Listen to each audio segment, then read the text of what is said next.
Tervetuloa tähän Fiat Classic autoentisöinnin moottoriosiosarjaan. Eli tässä osiossa me käydään moottorin entisöinti täysin läpi. Niin hyvin, että tästäkin moottorista pitää tehdä moottori, joka vastaa sitten uutta alkuperäistä moottoria niillä asetusarvoilla, mitä tehdas on sitten niille asettanut. Sen takia meillä pitää olla kirjallisuus, josta pystytään sitten näkemään, että minkälaisia välyksiä milläkin osalla on sitten ja taatusti se sitten vastaa uuden moottorin tehoja ja kulutuksia ja kestävyyttä. Tämä osalta sitten mitä nyt on tehty, kun tuo purettiin, niin tietysti oli jo tehtävä, se on tehty niitä mittauksia niin kiertokangelaakerien, runkolaakerien, mäntien, männänrenkaas, päittäisvälysten osalta, jotta pystyttiin tekemään näitä hankintoja sitten näiden laakereiden ja männänrenkaiden mäntien osalta. Eli tässäkin oli jo sitten määrättyjä koneistuksia jo aiemmin tehty ja niiden osalta sitten me lähdetään sitten tutkimaan tätä ja kuitenkin niin alussa, että me nyt pestään tuo moottorilohko, puhdistetaan se teräsharjalla ja maalataan se sitten alkuperäisen värin värisellä maalilla, jotta siitä tulee sitten niin kuin tehtaalta tullut moottorilohko on aikanaan sitten ollut.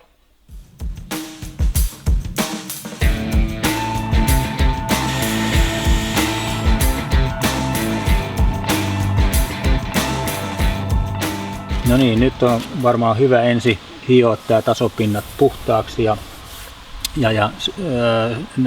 saadaan sitten tavallaan siisti pinta sitten tänne maalipinnoille, ei turhaa sitten tule mitään moskaa sinne eikä mene reikiin eikä tonne, kun voidaan sitten maalauksen jälkeen tehdä hyvä puhdistus. Paperina tässä käytetään 250. Nuo syöpymät ei haittaa mitään, kun ne ei ole täällä tämän niin sanotun tulirenkaan kohdalla. Nämä pitää olla tosi hyvät, koska suurin paine on siellä sylinterin työpaineet on siellä 40-60 baarin paikkeilla, niin siellä ei saa olla minkäännäköistä vikaa sitten. Täällähän on neste on täällä näin ja nestepaineethan on vaan tämmöisessä vanhassa autossa on siellä puolen baarin paikkeilla, niin ne ei haittaa sitten pieni syöpymä siellä. Tiivistys menee tossa noin, että tämähän ei ole tässä tiivistepinnassa toi syöpymä. Tiivistyspinta on täällä. Ja samoin kun tässä on ollut lohkolämmitin, niin tämähän täytyy hioa pois nyt ennen kuin maalataan tosta, että sitten ei rikota sitä hyvää maalipintaa. Tehdään vielä näiden puhdistus tuossa ennen maalausta. Ja hyvä on käyttää suojalaseja sillä, koska täältähän aina lentää näitä teräslankoja sitten siellä, niin se on kyllä silloin, vaikka nämä on kalliimpia tai halvempia tämmöisiä näin, niin aina sieltä vaan noita irtoaa ja lentää ja se tekee vähän kipeätä, jos se tonne silmään lentää.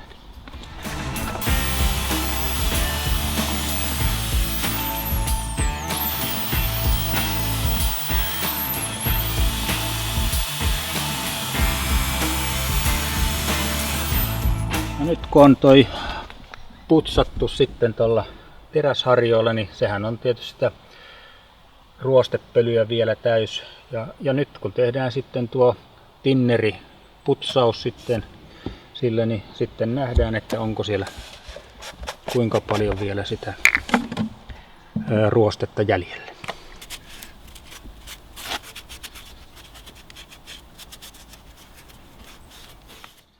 Joo, nyt kun on lohko sitten putsattu ja tinnerillä vielä pölyt ja kaikki irtonainen maali muu sieltä saatu irti, niin nyt sitten on suojaaminen, että nyt kun ruvetaan maalaamaan, niin eihän me voida maalata näitä tämmöisiä tiivistyspintoja eikä näitä, niin ne on suojattava ja voisi ajatella, että tämmöiset on tosi hankalia ja aikaa viepiä, mutta mä tuossa näytän että hyvän konstin, miten esimerkiksi tämä pinta, joka pitää jäädä tuohon, jota ei saa maalata, niin se käy näin.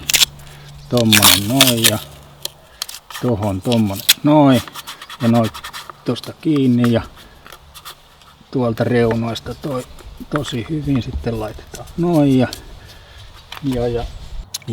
nyt jos meillä on todella semmoinen arka, että tätä pintaa ei saada missään nimessä niin kuin vahingoittaa, jossain toisessa kohtaa tässä ei ehkä niin ole semmoinen, mutta ei siihen saa mitään pärsketä tulla.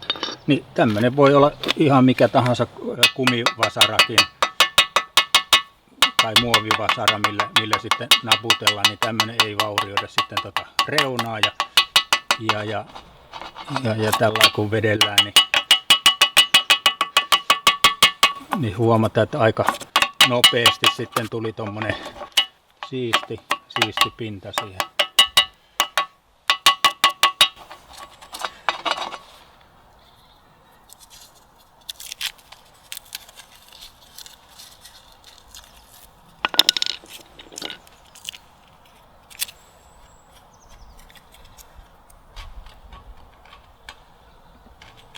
Noin.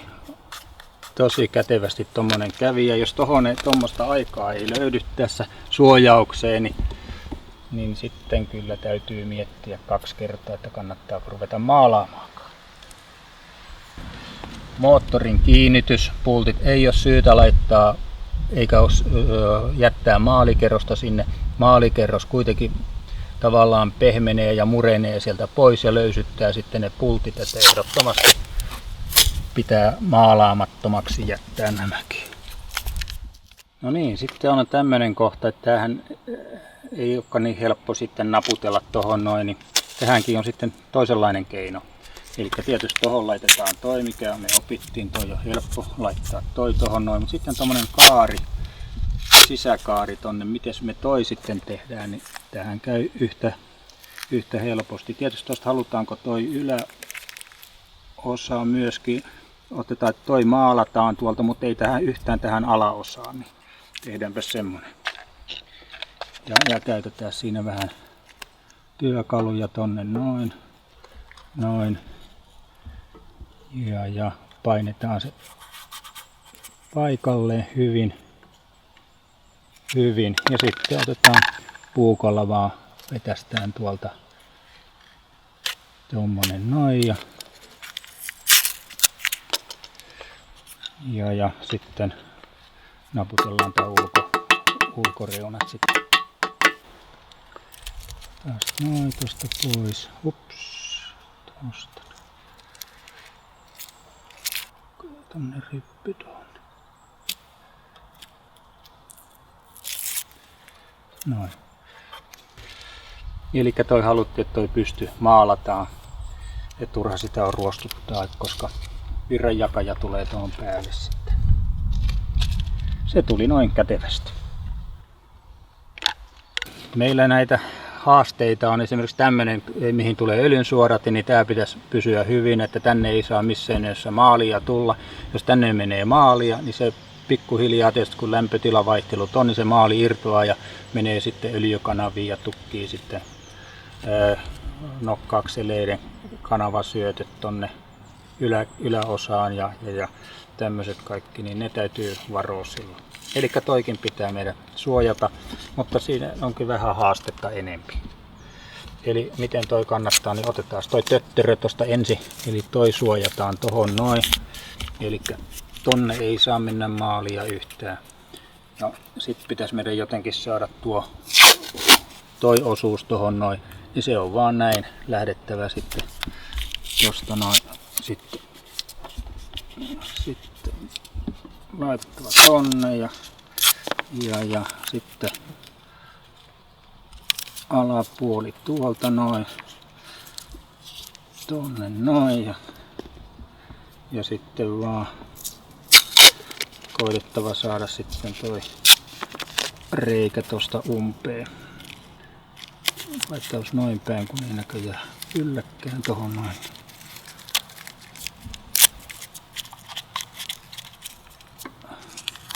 Tuohon voidaan laittaa jo tommonen ja sitten tosta vielä suojataan toi.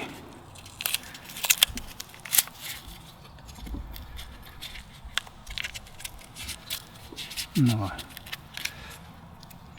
Eikö siihen tuliko reikä tohon, niin varmistetaan toikin vielä. Niin tosta ei sitten maalia sinne mene kyllä yhtään. Ja tämähän oli helppo juttu meille tämmönen. Ja toinen kikka on tämmönen. Painetaan terällä tosta noin, niin sehän leikkaa vasten niin ton noin.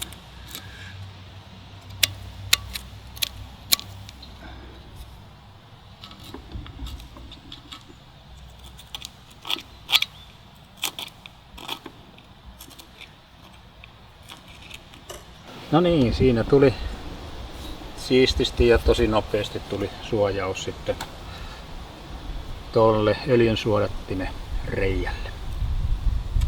Ja ei meillä sitten enää tällä puolella ole muuta kuin toi polttoainepumpun reikä, mutta ihan samalla lailla tostahan se lähtee toi, että koska näitä vaarnaruuveja ei saa maalata, niin nehän ekaksi sitten lähtee niin, että laitetaan ne vaarnaruuvit, suojataan ja sitten ruvetaan tuo kehys sitten Tosiaan niin nämä kun laitetaan tässä, niin tossahan on öljykello on tosi tärkeä, että sinne ei yhtään maalia mene sinne, eli se myöskin sitten täytyy meidän tuossa suojata. Ja sitten tietysti tuossa on toi öljytikun reikäkin on, niin tää on helppo kanssa tuohon noin. Tökätään ja laitetaan vaan siihen sitten No niin, nyt ollaan saatu sitten suojattuun moottorilohkon, tämän 6-sylinterisen moottorin lohko. Sillä lailla, että voidaan ruveta sitä maalaamaan. Ja huomaatte, että täällä olevat nämä öljypohjan ruuvireijät, me ollaan niitä suojattu, mutta niitä ei tarvikaan suojata, koska maali ei tuommoiseen reikään tunkeudu. Me kun vaikka suihkutetaan sinne, niin ei se sinne, jotain maalipölyä voi sinne mennä, mutta mitään maalipintaa sinne ei kuitenkaan tule. Ja nyt tosiaan sitten, kun me täältä maalataan, niin nythän meidän ei tarvitse tätä alapuolta ollenkaan suojata, koska maali ei sinne tosiaan jotain maalipölyä voi hiukan mennä, joka voidaan pyyhkäistä pois. Taikka kun tämä on tässä pöydän reunassa, niin sinne ei maalia mene ensinkään. Ja sitten tähän ylätasopintaan, kun tämä on tämmöinen suora, niin tähän laitetaan vaan levy. Otetaan tuolta vanerilevy tuohon noin, jolla suojataan sitten tuo yläosa ja sitten maalaus sitten lähtee käyntiin. Ja maalina niin tosiaan mä oon käyttänyt tässä tämmöistä 350 astetta kestävää kuumakestomaalia, niin se ei silloin myöskään tuolta pakosarja alta, niin se ei sitten lähde kuplimaan sieltä eikä mustumaan. Tää nyt on tietysti mustaa, mutta joka tapauksessa sitten on hyvä pysyvyys sitten tämmöiselle. No niin, nyt on kaikki sitten teipattu hyvin täällä näin ja voidaan ruveta maalaamaan. Ja tossa on tommonen levy vaan päällä tohon, niin tonne ei maali mene. Sekoitetaan maali hyvin ja sitten lähdetään maalaamaan. Ja tosiaan kun maalausta, niin täältä ei voi maalata näin, koska tätä pintaa me ei haluttu maalata. Eikä maalata täältä näin, koska ei haluttu tätä alapintaa maalata. Et sillä lailla maalisuihkut sitten menee. Katsotaan miten tää lähtee tästä. Tosiaan maalinahan meillä oli tää kuumakestomaali.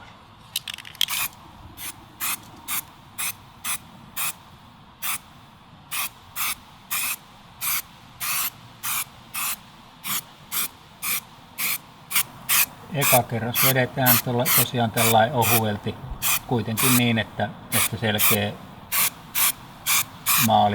tommonen pinta tulee, kiiltävä pinta siihen.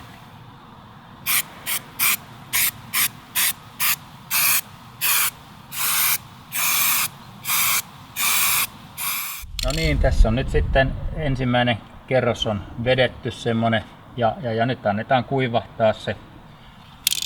Tuossa ainakin se on varttitunti, parikymmentä minuuttia ja sen jälkeen niin vedetään sitten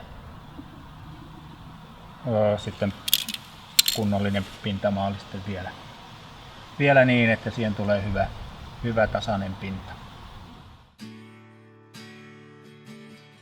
Ja näin on saatu moottori hiottua ja maalattua. Seuraavassa jaksossa käymme sylintereiden hoonaamista ja männänrenkaiden sovittelua. Kiitos katsomisesta ja muistakaa tilata kanavaa, jotta ette jää paitsi uusista videoista. Kiitos.